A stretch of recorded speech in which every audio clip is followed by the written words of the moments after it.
কেউ কথা রাখেনি।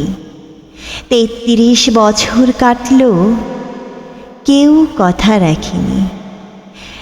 ছেলেবেলায় এক বৈষ্ণবী তার আগমনী গান হঠাৎ থামিয়ে দিয়ে বলেছিল, শুক্লদাসের দিন অন্তরাটুকু শুনিয়ে যাবে।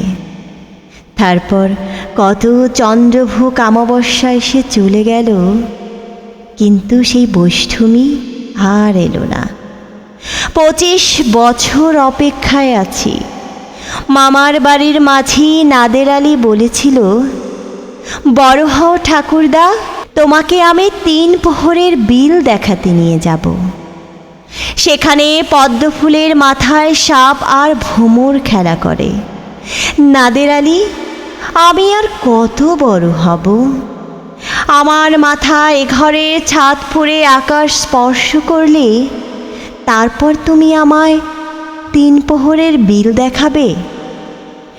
একটাও রয়্যাল গুলি কিনতে পারিনি কখনো। লাঠি লজেন্স দেখিয়ে দেখিয়ে চুষেছে লস্কর বাড়ির ছেলেরা। ভিখারির মতো চৌধুরীদের গেটে দাঁড়িয়ে দেখেছি ভেতরের রাস উৎসব।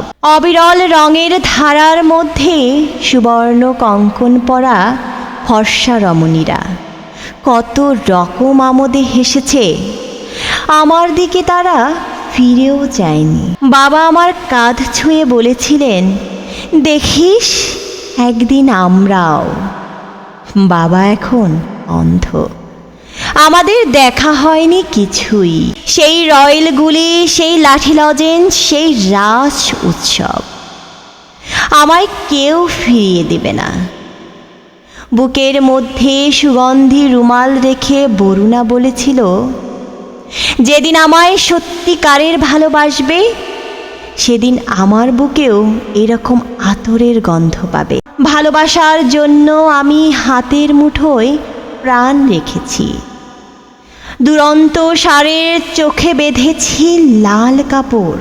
বিশ্ব সংসার তন্ন তন্ন করে খুঁজে এনেছি 108টি নীল পদ্ম।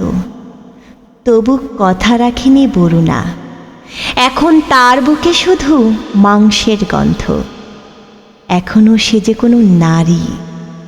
কেউ কথা রাখেনি। 33 বছর কাটল, কেউ কথা রাখে না।